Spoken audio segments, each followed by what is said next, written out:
जय श्री कल की, जय सिया राम, जय हनुमान। आज की विकट परिस्थितियों को लेकर यदि कहा जाए कर्मा रिटर्न्स तो गलत नहीं होगा। जिसने जैसा बोया आज वही वो काट रहा है। चाइना, कोरोना का जनकदाता, आज इतना परेशान है अपने यहाँ आई हुई बाढ़ को लेकर कि लाख कोशिशों के बावजूद भी वो संभाल नहीं पा रहा है, सिक्योरिटी प्रोवाइड नहीं कर दे पा रहा है अपने ही लोगों को, और आज चाइना का हाल बेहाल। लेकिन फिर भी इतनी जल्दी वो हार मानने वालों में से तो है नहीं, क्योंकि उसे अपने आप को सुपर पावर घोषित करना है और इसलिए आज भी वो भारतवर्ष के खिलाफ जाने के लिए नई नई मिसाइलें तैयार कर रहा है। लेकिन उसे टक्कर देने के लिए हमारे देश में भी ऐसी ऐसी मिसाइलें तैयार की जा रही हैं जो आने वाले समय में यदि युद्ध में कूदने की ज़रूरत पड़े भारतवर्ष को, तो भारतवर्ष पूरी तरह से अपनी तैयारी कर ले रहा है। आने वाले प्राकृतिक आपदा को लेकर इसरो ने सबसे भयानक चेतावनी जारी करते हुए कहा है, यदि धरती पर भूकंप से भी ज़्यादा भयानक कोई प्राकृतिक आपदा आएगी तो वो ग्लेशियर्स के पिघलने के कारण, यानी झीलों के फटने के कारण। झीलों का आकार पिछले 40 वर्षों में 200 झीलों का आकार बहुत ज़्यादा बढ़ गया है, कारण ग्लेशियर्स का पानी उसमें मिला हुआ है। और ग्लेशियर्स जो तेज़ी से पिघल रहे हैं ग्लोबल वार्मिंग के चलते, ये आने वाले समय में भी विकराल रूप धारण करेंगे और तब पूरी दुनिया को डूबने से कोई नहीं बचा सकता। कलयुग के अंत के संकेत कुछ इसी तरह से हैं, जब पूरी दुनिया जलमग्न हो जाएगी, यानी उसके संकेत आज ही इसरो ने देना स्टार्ट कर दिया है। हिमालयन रेंजेस में जो झीलें हैं जिनका लगातार आकार बढ़ता चला जा रहा है, विकराल रूप धारण कर रही हैं, वो पूरी दुनिया को डुबाने के लिए काफ़ी हैं।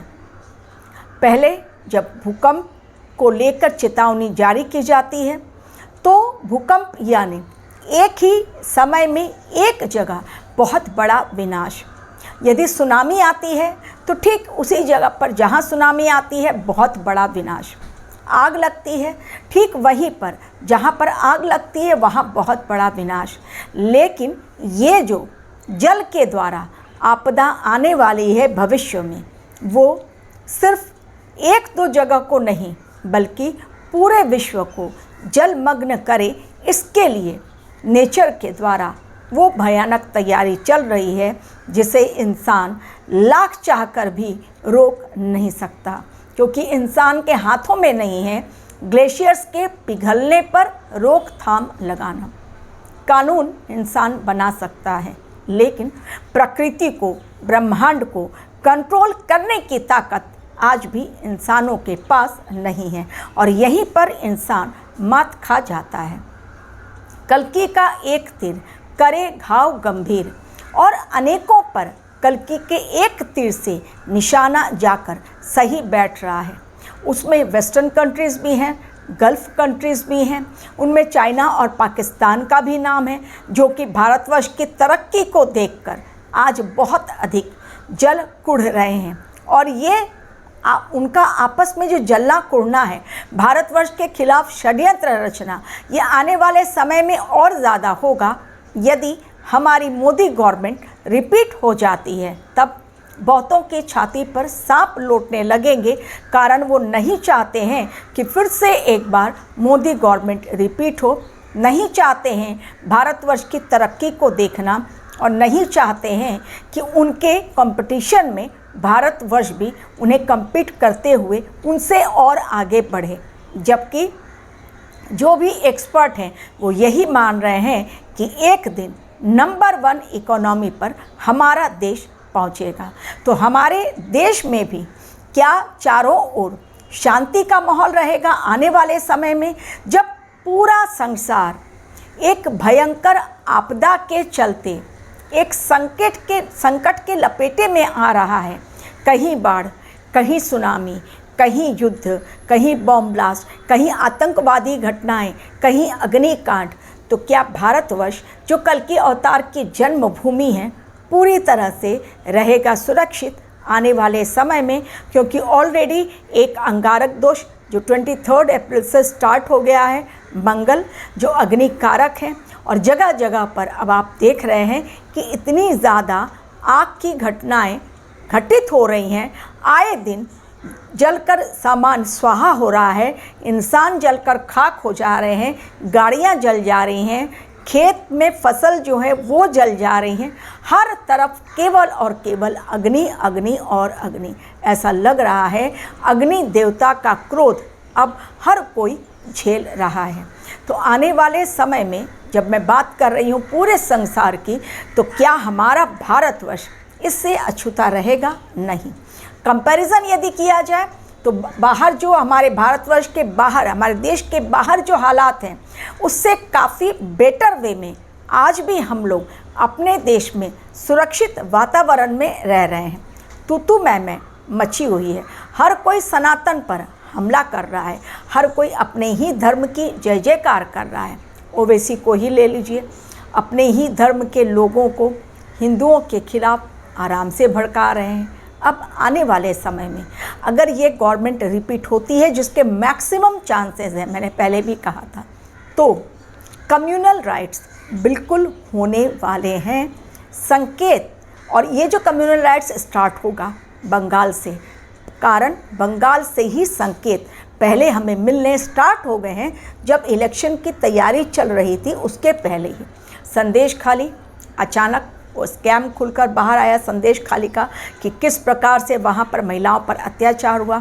उसके पहले मणिपुर, और उसके बाद अब इलेक्शन के टाइम, वोटिंग के टाइम में ही बहुत बड़ी पत्थरबाजी का जो कांड हुआ, वहाँ पर हाईकोर्ट को भी स्टे लगाना पड़ रहा है इसी को बोलकर इलेक्शन कमीशन को कि नहीं, वहाँ पर कोई भी वोटिंग नहीं होगी इस पत्थरबाजी के माहौल में। तो ये जो पत्थरबाजी का माहौल है विकराल रूप धारण करेगा। कम्युनल राइट्स, लोग सड़क पर उतरेंगे गवर्नमेंट के खिलाफ, क्योंकि गवर्नमेंट भी आने वाले समय में बहुत स्ट्रिक्ट कुछ डिसीजंस लेने वाली है, जिसका पता आपको अपने आप चलेगा जब जीत हो जाएगी तब। अभी से कहकर कुछ फ़ायदा नहीं है। लेकिन जहां अशांति भरा माहौल पूरे वातावरण में, पूरे देश में आज हर कोई मोहरा बन रहा है उस अशांति का, यानी भगवान कल्कि बिना किसी शोर शराबे के चुपचाप अपना निशाना वो सही जगह पर लगा रहे हैं। उनका एक तीर जिस निशाने को टारगेट करके छोड़ा जा रहा है उसको तो घायल कर ही रहे हैं, लेकिन एक तीर से कई निशाने, यानी सब लोग शोर मचा रहे हैं और कल्कि अवतार अपना जोर दिखला रहे हैं कि देखो सब लोग हो जाओ एक तरफ, सारे पृथ्वीवासी, सारे जीव जंतु जितने भी जीव हैं सब एक तरफ हो जाओ, लेकिन मैं अकेला ही काफ़ी हूँ। और जब मैं युग परिवर्तन करने के लिए आया हूँ, फ्रॉम डार्कनेस टू लाइट, अभी तक ये अंधेरे का युग चल रहा है, कारण लोगों की आंखों पर अभी भी अज्ञानता की वो पट्टी बंधी हुई है, जिसके आगे जाकर वो कुछ देख ही नहीं पा रहे हैं। आज भी तू मैं की लड़ाई, आज भी सत्ता को हासिल करने की लड़ाई, आज भी एक दूसरे पर आरोप प्रत्यारोप मरने की जो लड़ाई चल रही है, उसका खात्मा तो होना ही है। लेकिन उसके पहले बहुत भयंकर, जिस प्रकार आग बुझने के पहले बहुत तेज उसकी जो लपटें हैं ऊपर की ओर उठती हैं, उसी प्रकार अब ये जो समय है ये चूँकि ख़त्म होगा कलयुग, लेकिन उसके पहले खात्मे का जो समय वो थोड़ा लंबा खींचेगा। इतनी जल्दी कि 2029 सब लोग कह रहे हैं एंड हो जाएगा, 2030 से बिल्कुल सुकून, सबको आराम नहीं।